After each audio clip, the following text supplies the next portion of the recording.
Olá, meu nome é Verusca Santos, eu sou psicóloga formada pela UFRJ, eu tenho especialização em terapia cognitivo-comportamental. No meu mestrado, eu estudei dependência de internet e uso abusivo de tecnologias. A gente precisa pensar a relação que a gente está estabelecendo com a internet e com a tecnologia no nosso dia a dia.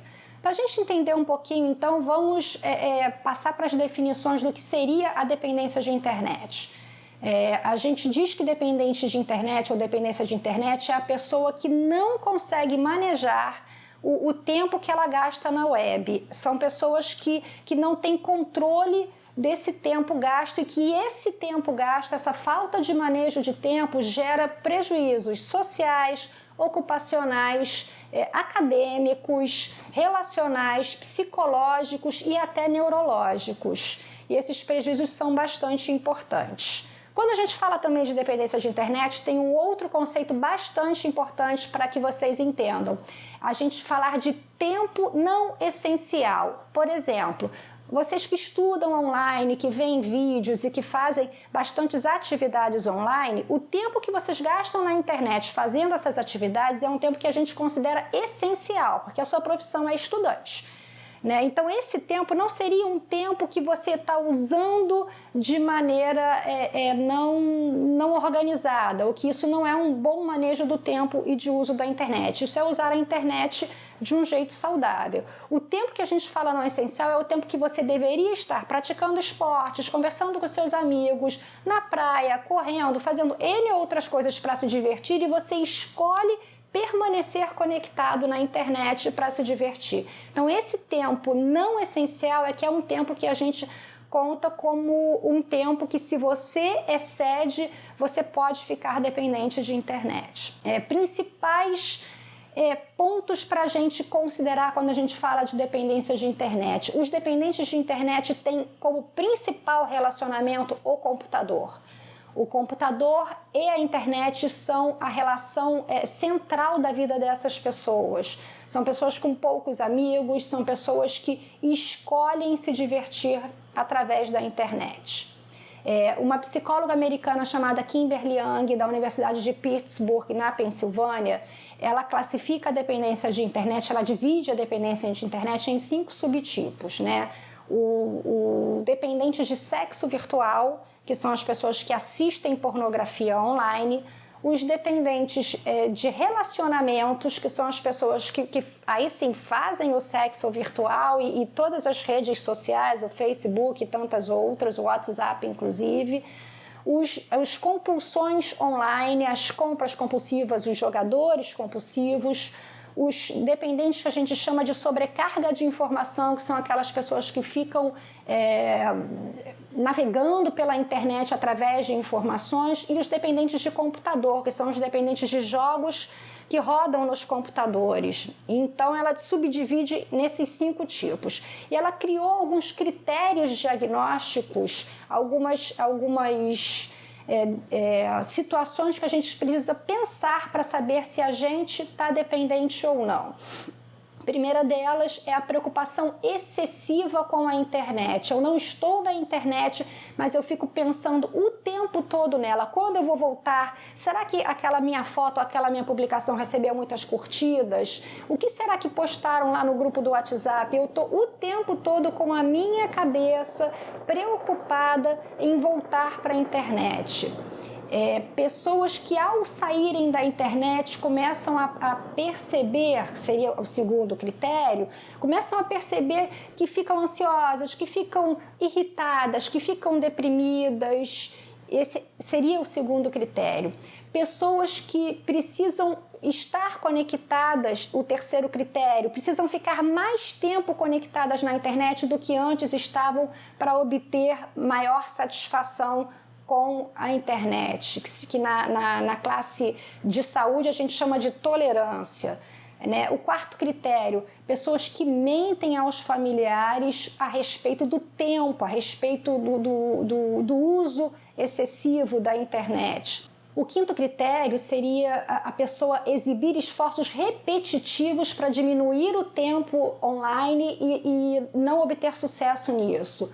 O sexto critério seria a pessoa já apresentar prejuízos em situações de trabalho, situações acadêmicas e em interações sociais, ter alguma dessas dimensões em risco ou prejudicadas em função do uso abusivo da internet. E o último critério é quando a pessoa apresenta o que a gente chama de labilidade emocional, é quando a pessoa, ao ter o uso restringido, quando não pode entrar por alguma situação ou é impedida de entrar na internet, fica intensamente mal-humorada, irritada, ansiosa, de um jeito mais intenso e sem motivo aparente. Esse seria o último. A psicóloga Kimberly Young diz que ao preencher 5 desses 8 critérios, você já tem o diagnóstico de dependente de internet. Essas pessoas de verdade têm muito prejuízo na vida interacional e na questão acadêmica e ocupacional. O que fazer quando a gente percebe que isso está acontecendo com a gente? Primeiro, entender essa relação com a tecnologia. Existem lugares que a gente pode buscar atendimento. Aqui no Rio de Janeiro, a gente tem o Instituto de Psiquiatria que oferece atendimento para dependentes de internet, mas no Brasil inteiro, nos grandes centros, você tem profissionais e equipes que trabalham com isso. No Hospital das Clínicas em São Paulo, na Unifesp, no GEAT, na Universidade Federal do Rio Grande do Sul, enfim, eu acho que em todos os grandes centros você tem núcleos de pesquisa e de tratamento e atendimento para lidar com isso. Mas efetivamente você tem 2 grandes áreas de atuação no tratamento, que é a psicoterapia, que vai fazer você entender a respeito disso e reorganizar esse manejo de tempo, criando pausas, usando a tecnologia de uma maneira mais consciente e, em muitos casos, em alguns casos, a questão da medicação, sim, porque a gente tem dependentes de internet bastante graves. Até para a gente entender, é importante falar que a dependência de internet não afeta só jovens e adolescentes. É óbvio que nessa faixa etária esse número cresce assustadoramente, mas afeta pessoas de todas as idades e de todas as classes sociais. Os dependentes de internet mais comprometidos, que a gente vê prejuízo enormes, são os jogadores compulsivos, os jogos online. Existem jogos chamados MMO, Massively Multiplayer Online. São jogos com rankings, com ranqueamento. E existe uma característica essencial desses jogos que é a perpetualidade. O jogo não termina nunca. Então o sujeito, o indivíduo, não consegue sair do jogo, porque se ele sai do jogo para viver a vida dele, e viver a vida dele significa comer, ir ao banheiro, estudar, dormir. Se ele sai para fazer qualquer uma dessas coisas, ele perde. O posicionamento dele no ranking cai e a sensação, a crença é muito forte no sentido de que estou perdendo, não posso me desconectar, não devo sair daqui. Isso é muito cruel. É de verdade onde a gente vê o maior prejuízo quando a gente trata de dependência de internet. A gente tem casos de pessoas que são internadas em hospitais psiquiátricos e a gente já tem relato de pessoas que ficaram 72 horas conectadas jogando esse tipo de jogo. Então, muito cuidado com os MMOs, eles são altamente aditivos, a gente sempre pede muita cautela na hora de usar isso e entender que a vida de verdade está aqui fora.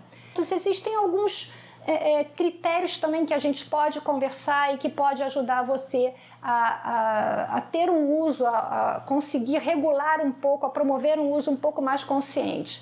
Ter bom senso. A gente sabe que, ok, a internet é muito boa e que oferece coisas maravilhosas, mas a nossa vida aqui fora também é muito boa, se relacionar é muito bom, manter contato ocular, trocar, carinho, isso é importante para a nossa vida. Nós somos seres relacionais, a gente não deve abrir mão disso, né? Não trocar atividades ao ar livre por atividades online, isso a gente acaba fazendo e não é legal. É óbvio que tem coisas que a gente pode fazer pela internet e ela facilita muita coisa, sim, ok, mas muita coisa que a gente pode fazer ao vivo e a cores é infinitamente mais saudável, então pensemos um pouco sobre isso também.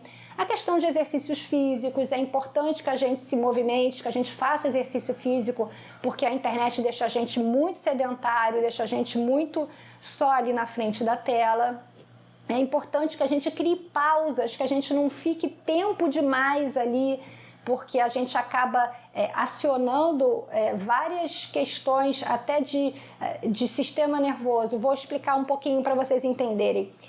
Estar na internet acaba acionando áreas, libera dopamina muito maior, ativa muito mais áreas do nosso cérebro do que ler um livro ou do que fazer outras coisas. E quando essa sensação de euforia vem por conta da dopamina no sistema nervoso, a gente quer repetir, a gente quer continuar isso. E isso, num determinado momento, se transforma num hábito. Então, é sempre um risco.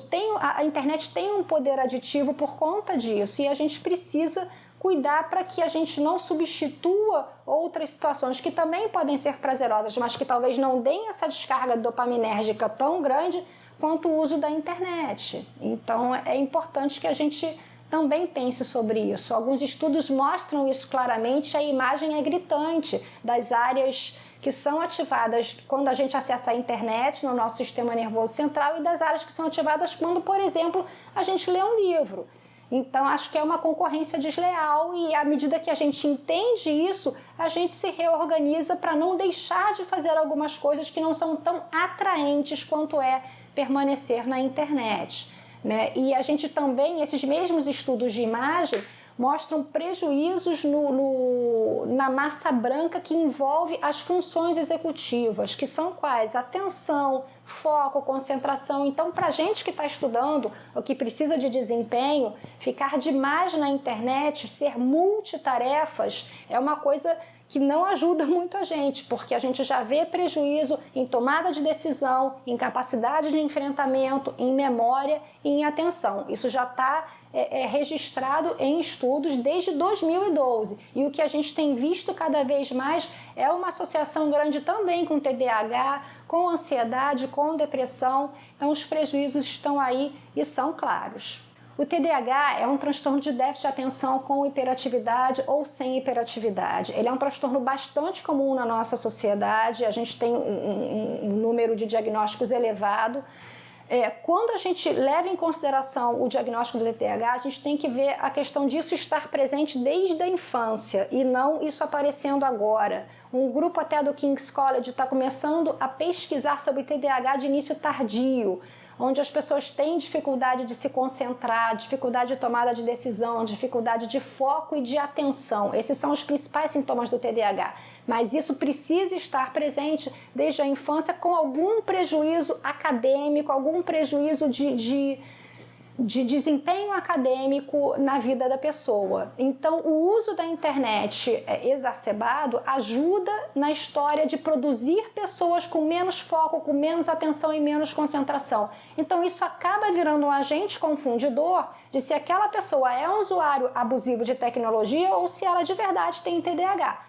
E quando a gente acaba produzindo esses focos e produzindo essas diversas focos atencionais, porque quando a gente vai para a internet, quando o adolescente vai para a internet, via de regra ele fica com o Facebook aberto, com o que ele está lendo aberto e com outras histórias em aberto também. Então é como se ele estivesse fazendo diversas coisas ao mesmo tempo e com um foco atencional muito reduzido para aquilo tudo. Então ele vai se treinando para produzir desatenção. Então isso hoje é um confundidor. O que daí é TDAH e o que daí é prejuízo de uso abusivo de tecnologia.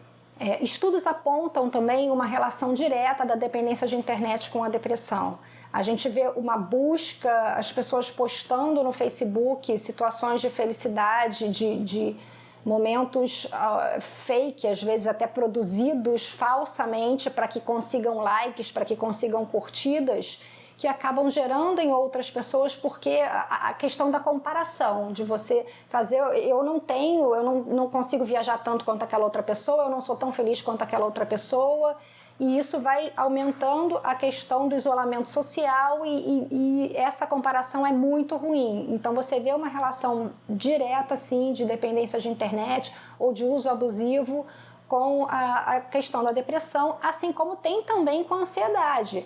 A gente tem também muito estudo que mostra essa relação direta da dependência de internet com a ansiedade. Portadores de transtorno de pânico, que são aquelas pessoas que têm dificuldade de entrar em ônibus, em metrô, em filas de ônibus, ficam mega ansiosos e precisam usar a internet para manejar a ansiedade, acabam usando, mas isso prende eles na ansiedade e na internet, porque tudo que você vê na internet para quem tem ansiedade é motivador, gera mais ansiedade, então acaba virando uma bola de neve. Você tem muito estudo associado de dependência de internet com ansiedade, com depressão, com TDAH, com outros transtornos do humor, com alguns transtornos de personalidade. Então, o que a gente percebe é que a dependência de internet agrava a questão e a história dos transtornos psiquiátricos, sim, e isso a gente precisa levar em consideração quando a gente usa. Tudo que eu estou dizendo a respeito de dependência de internet se aplica aos jogos offline. É a mesma sistemática, funciona do mesmo jeito. A questão de uso abusivo também precisa ser repensada, porque também tira a pessoa das relações reais e, embora não esteja conectado à internet, tem uma mesma configuração e a gente precisa aplicar absolutamente tudo que eu estou dizendo aqui também para o uso dos jogos offline. Por que é tão importante para você, adolescente, jovem, que está fazendo pré-vestibular, que está ainda no ensino médio e que vai começar a sua vida na universidade, entender sobre essa questão do manejo do tempo e do uso na internet ou do uso no computador, que deve ser um uso consciente? Porque nesse momento vocês deviam estar focando em estabelecer redes de apoios sociais, amizades, em investir em estudar, em criar bases para que mais lá na frente vocês possam se desenvolver. Essa rede de apoio, essa rede de amizade, essa estrutura, esses laços relacionais serão laços que vocês vão lançar mão mais lá na frente quando estiverem na universidade, tanto para fazerem os seus trabalhos ali, quanto para trabalhar efetivamente para ganhar dinheiro dentro de instituições ou sozinhos. É muito importante, então, que vocês aprendam a manejar o tempo que hoje vocês gastam na internet para usar para se preparar para o Enem, para o vestibular e para o que vem pela frente, para a universidade efetivamente, que é hoje o impacto e o desafio maior de vocês. É importante que a gente também leve em consideração alguns prejuízos físicos e psicológicos que a dependência de internet traz associada. Um prejuízo bastante importante é o sedentarismo e a obesidade. A gente fica sentado na frente do computador durante muito tempo e isso ceifa um período ou um momento que a gente estaria fazendo exercício físico ou fazendo outras coisas. Uma síndrome que a gente percebe bastante também é a síndrome dos olhos secos, A gente pisca menos vezes quando está na frente da tela do computador e com a luz do celular, e isso também hoje já traz alguns problemas oftalmológicos importantes. Os problemas ortopédicos são os mais diversos, a cabeça anteroposicionada, todos os problemas de coluna, a gente baixar demais para ficar respondendo e olhando as coisas do celular. Então a gente também já tem muitos problemas ortopédicos associados ao uso abusivo. A questão da fadiga, ficar horas e horas jogando ou horas e horas na frente da tela do computador deixa a gente exausto e não tem energia mais para a gente fazer mais nada. Questão de problemas circulatórios também, muito tempo sentado do mesmo jeito, com uma perna em cima da outra às vezes, ou de um jeito errado, a gente não consegue fazer o refluxo, a volta na circuitaria do sistema circulatório, isso traz também prejuízos significativos na questão da circulação. Estresse, autoestima baixa por conta das publicações, da gente se impactar com o que é publicado, com o que é postado. Mas como? Questão da hostilidade, as pessoas na internet ou no WhatsApp ficam muito agressivas, ficam hostis. A gente teve diversos exemplos aqui de grupos e facções na época da eleição presidencial, pessoas que deixaram de ser amigos porque um defendia uma coisa e o outro defendia a outra. Essa história de hostilidade, de comportamento agressivo também está muito presente na internet, a gente precisa cuidar. Os prejuízos são enormes e em todas as esferas e a gente precisa de verdade estar bastante atento a isso. sem contar os prejuízos psicológicos que a gente já listou aqui, de TDAH, ansiedade, depressão, né, baixa autoestima, dificuldade de tomada de decisão e tantos outros. Então, se você percebe que você já tem algum comprometimento, algum prejuízo importante em função do uso abusivo de tecnologia ou da internet, converse com seus pais, busque um professor de confiança e peça ajuda no sentido de levarem você a algum serviço psicológico de algum grande centro, de alguma universidade. Com certeza, na cidade que você está, tem gente habilitada para te ajudar com isso. E o caminho é exatamente esse: procurar serviços de psicologia ou psiquiatria que possam te ajudar nesse sentido. Quando a gente pensa em dependência de internet com todo esse prejuízo que eu acabei de colocar, a gente precisa também pensar nos usuários e o que a gente pode fazer para se prevenir, para se proteger de chegar a esse ponto. Uma estratégia bastante importante que funciona muito bem é você criar pausas no uso muito prolongado da internet.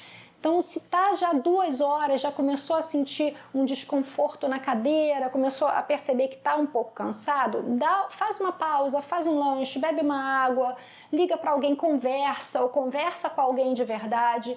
Essas pausas são bastante importantes para a gente conseguir estabelecer um uso menos abusivo. Outra coisa que também é interessante é a gente sair e efetivamente fazer alguma coisa entre um período de utilização e outro período de utilização. Nem que seja descer para dar uma volta com o cachorro, olhar para o vizinho, para o mar, para tomar um mate, o que quer que seja, para dar uma quebrada nisso e fazer alguma coisa na vida real. Isso também ajuda a gente a prevenir. Outra coisa que também costuma ajudar bastante é você fazer respirações, você se esticar, não durante o uso, mas nessas pausas, dar uma alongadinha, uma esticadinha e fazer algumas estratégias que façam você voltar mais leve, menos pesada para isso. Enfim, acho que de uma maneira geral é o tal do bom senso, é a gente pensar sobre a nossa relação e tentar desenvolver uma relação que seja uma relação saudável e usando muito bom senso, sem deixar de olhar para a vida que está acontecendo ali no mundo real. Ficar só no mundo virtual não é legal. E é óbvio que a gente pode até mandar uma mensagem, mandar um WhatsApp para um amigo, mas falar, ouvir a voz de vez em quando também é muito bom. Existem alguns transtornos que estão surgindo associados a esse uso abusivo da internet. A nomofobia é um deles, que é o medo, vem do termo nomobilifobia, o medo de você ficar sem o aparelho celular, sem a internet. Então, normalmente essas pessoas andam com diversos aparelhos de celulares de diversas operadoras, com várias baterias, porque elas têm muito medo de não ter acesso à internet o tempo todo. Isso já é algo novo na nossa sociedade que já começa a ser estudado como um transtorno.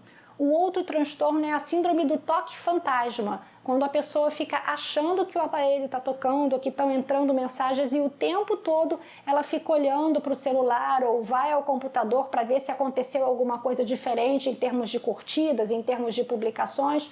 Isso gera um estado de alerta e aumenta muito a ansiedade e é mais um dos transtornos associados que estão surgindo em função de uso abusivo.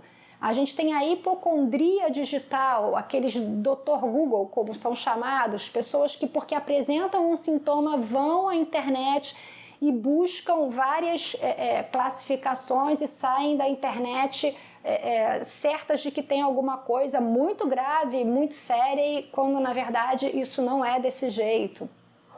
A náusea digital, pessoas que começam a usar a internet e ficam tontas, ficam enjoadas a ponto de ver os ícones se movimentando na tela do celular e isso também já começa a aparecer. E o último transtorno associado que a gente tem informação é o sleep texting, é a pessoa que passa mensagens de texto dormindo. Algumas até têm uma vaga lembrança de que fizeram esse movimento, mas não lembram o que passaram efetivamente para os outros, e outras que absolutamente não reconhecem que pegaram o celular e passaram mensagem de texto dormindo. Enfim, essas são alguns dos transtornos associados. A preocupação da gente é que a tendência é que essa lista cresça cada vez mais se a gente de verdade não repensar a nossa relação e o uso de tecnologia. E informação é tudo, é importante que a gente seja propagador disso. Existem sites que são ótimos nesse sentido, www.safernet.org.br é um site que tem diversas matérias, diversos textos psicoeducacionais falando sobre sexting, sobre cyberbullying, sobre chats, redes de relacionamento, absolutamente todas as interações com internet de uso abusivo, jogos, inclusive os online e os não online, todas estão lá nesse site. É um site muito completo, com histórias em quadrinhos de uma maneira bastante leve, didática, que é bastante interessante da gente acessar para ler e entender e ser propagador disso.